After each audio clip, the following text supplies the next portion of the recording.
Vivaha, the Chennai Silks. இது குறித்து பேசுவதற்காக பத்திரிகையாளர் ஷபீர் நம்மோடு இணைப்பில் இருக்கிறார். அவரோடு பேசலாம்.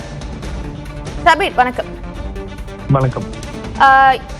தேசிய ஜனநாயக கூட்டணியில் இடம்பெற்றிருக்கக்கூடிய கட்சிகளுக்கு தொகுதி பட்டியலை ஒதுக்கீடு செய்திருக்கிறார் அதிமுக பொதுச் செயலர் எடப்பாடி கே பழனிசாமி. ஆரம்பத்திலிருந்தே பார்க்கிறோம், இந்த தேர்தலில் தேசிய ஜனநாயக கூட்டணி எல்லாத்திலுமே முந்திதான் வர்றாங்க. இந்த தொகுதி பட்டியலை பார்க்கும் பொழுது உங்களுடைய முதற்கட்ட பார்வையாக என்ன இருக்கு? இந்த தொகுதி பட்டியல் ஒரு நீண்ட விவாதத்துக்கு பிறகு, அதே போல ஒரு ஹார்ட் பார்கெனுக்கு பிறகு இந்த தொகுதி பட்டியல் என்பது வந்திருக்கிறது அப்படின்றது குறிப்பாக தெரிகிறது.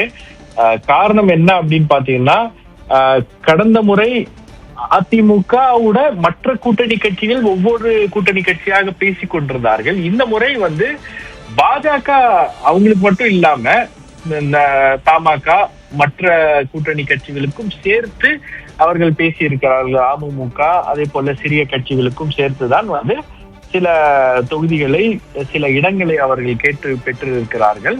சோ இந்த அடிப்படையில் தான் இந்த பேச்சுவார்த்தை அப்படின்றது நடந்திருக்கிறது. இதுவே அதிமுகவுக்கு ஒரு பெரிய பின்னடைவாக கூட அமையலாம். ஏன்னா பெர்செப்ஷன் வார்ல நீங்க பாஜக தான் எல்லா விஷயங்களையும் தீர்மானிக்கிறது அப்படின்ற அந்த தோற்றம் விட்டதுக்கு பிறகு, இல்ல இப்ப அதிமுக தான் இதை அறிவிக்கிறது, அதிமுக தான் இதை தீர்மானிக்கிறது அப்படின்ற அந்த விஷயங்களை தான் ப்ரொஜெக்ட் பண்றதுக்காக தான் இன்னைக்கு இந்த அடுத்த நிகழ்வுகள், இந்த அறிவிப்புகள் எல்லாம் வருது. இப்ப இந்த பாஜகவுக்கு ஒதுக்கப்பட்டிருக்கக்கூடிய 27 இடங்கள்லயே பாத்தீங்கன்னா உங்களுக்கு கிட்டத்தட்ட ஒரு 4 தொகுதிகள் ஒரே மாவட்டத்துல இருந்து வருது, கன்னியாகுமரியில இருந்து. இப்ப அந்த 4 தொகுதிகள் கன்னியாகுமரியில மட்டுமே அவங்க பாஜக கொடுக்குறாங்க. எஸ், பாஜகவுக்கு அங்க ஒரு களம் இருக்கிறது, அவங்களுக்கான ஆதரவு அங்க இருக்கிறது அப்படின்னும் போது, ஒரே மாவட்டத்துல 4 தொகுதிகள் பாஜகவுக்கு, அந்த மாவட்டமே ஒட்டுமொத்தமாக பாஜகவுக்காக ஒதுக்கப்பட்டிருக்கிறது அப்படின்ற அந்த பிம்பத்தை அதை ஏற்படுத்துகிறது. அதே போல உங்களுக்கு ராசிபுரம்லாம் அவங்க கேட்டு வாங்கியிருக்காங்க. ஏன்னா ஒன்றிய அமைச்சராக இருக்கக்கூடிய திரு எல் முருகன் அவர்கள் மீண்டும் போட்டியிடுவதற்கான ஒரு வாய்ப்பை அங்க உருவாக்க வேண்டும் அப்படின்றது பாஜகவுடைய எண்ணமாக இருக்கிறது. அதற்காக அவங்க ராசிபுரம் கேட்டிருக்காங்க. அதே போல பாஜகவிடமிருந்து ரொம்ப முக்கியமா வைக்கப்பட்ட கோரிக்கை என்னன்னா, கோயில்கள் இருக்கக்கூடிய தொகுதிகள் எங்களுக்கு வேணும். அதாவது ஆறுபடை வீடு இருக்கக்கூடிய அந்த பகுதியில அட்லீஸ்ட் 2 இடங்கள்லயாச்சும் எங்களுக்கு அந்த தொகுதிகள் ஒதுக்க வேண்டும் அப்படின்றது ஒரு கோரிக்கையாக இருந்துச்சு. அதை அதிமுக நிராகரித்து விட்டது. ஆனா திருச்செந்தூர் ஒண்ணு அவங்களுக்கு கொடுத்திருக்காங்க அப்படின்றதும் நம்மளால இதுல பார்க்க முடிகிறது.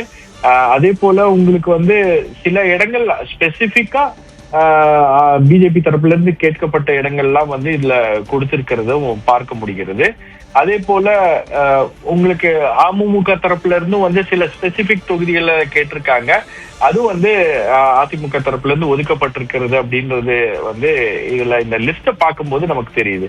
இப்ப இந்த லிஸ்ட ஏன் இவங்க இவ்வளவு சீக்கிரம் வெளியிடுறாங்க அப்படின்றதும் ஏன்னா இன்னைக்கு பிரச்சாரத்தை அவங்க துவங்குறாங்க அப்படின்னும் போது அந்த லிஸ்ட வெளியிடுவதும், அதே மாதிரி இந்த பெர்செப்ஷன்ல நாம இந்த தேர்தல் களத்தை கொஞ்சம் முந்திக்கிட்டு எல்லா விஷயங்களையும் முன்கூட்டியே நாங்கள் செய்து விட்டோம், எல்லா விஷயங்களையும் ரொம்ப ஸ்மூத்தா இந்த ப்ராசஸ்ல முடிஞ்சிருச்சு, திமுக கூட்டணி மாதிரி இல்லாம ஒரு இழுபறி அப்படின்ற அந்த நிலைக்கெல்லாம் போகாம இபிஎஸும் அதே போல பாஜகவுடைய தேசிய தலைவர்களும் ஒன்றாக இணைந்து இந்த விஷயத்த இந்த அலிகேஷன் மற்ற விஷயங்களை எல்லாம் ரொம்ப ஸ்மூத்தா முடிச்சுட்டாங்க அப்படின்றதும், அதே மாதிரி அந்த ஃபர்ஸ்ட் மூவர்ஸ் அட்வான்டேஜோட நம்ம களத்துக்கு முன்கூட்டியே சென்று தேர்தல் பிரச்சாரத்தை துவங்குவது அப்படின்றதுதான் அவர்களுடைய நோக்கமாக இருக்கிறது. இதுதான் பாஜகவுடைய நோக்கமாக இருக்கிறது. பாஜகவுக்கு ஒதுக்கப்பட்டிருக்கக்கூடிய தொகுதிகளை பார்க்கும்போது, போன முறை பாஜக வென்ற தொகுதிகளையே 2 தொகுதிகளை இந்த முறை கொடுக்கலையே. நெல்லை தொகுதியும் கொடுக்கல, கோவை தெற்கும் கொடுக்கலையே. ஆமா, நெல்லை தொகுதி அவங்களுக்கு கொடுக்கல. பட் அதுக்கு பதிலா சாத்தூர் கொடுத்திருக்காங்க. சாத்தூர் தொகுதி தான் திரு நயினார் நாகேந்திரன் அவர்கள் மாறப்போகிறார் அப்படின்றதுனால நெல்லை தொகுதி அதிமுக எடுத்துக்கிட்டு சாத்தூர் கொடுத்திருக்காங்க அப்படின்றத பாக்குறோம். அதே மாதிரி உங்களுக்கு கோயம்புத்தூர் சவுத் போன வாட்டி பாஜக கொடுத்தாங்க. இந்த முறை கோயம்புத்தூர் நார்த் கொடுத்திருக்காங்க. சோ இந்த மாதிரி சில அரேஞ்ச்மெண்ட், சில இதெல்லாம் பண்ணிருக்காங்க. பட் சிட்டிங் தொகுதிகள், அதிமுகவுடைய சிட்டிங் தொகுதிகள்ல உங்களுக்கு பாத்தீங்கன்னா ராசிபுரம், அதே மாதிரி ஒரு சில தொகுதிகள் அவங்க கேட்டிருக்காங்க. திருப்பரங்குன்றம்லாம் பாஜக தரப்புல இருந்து கேட்கப்பட்ட தொகுதிகள் அதிமுக கிட்ட. ஆனா திருப்பரங்குன்றம் ராஜன் செல்லப்பாவுடைய சிட்டிங் தொகுதி அப்படின்றதுனால அதை கொடுக்க முடியாது அப்படி ஒரு ஒரு ஒரு ஒரு கடுமையான ஒரு பார்கெனும் போயிருக்கிறது அப்படின்றது நமக்கு தெரியுது. பார்ப்போம். தொடர்ந்து தேர்தல் களம் எப்படி பரபரக்கிறது என்கிறது தொடர்ந்து பார்க்கலாம். உங்களுடைய கருத்துக்களை பகிர்ந்து கொண்டமைக்கு நன்றி திரு ஷபீர்.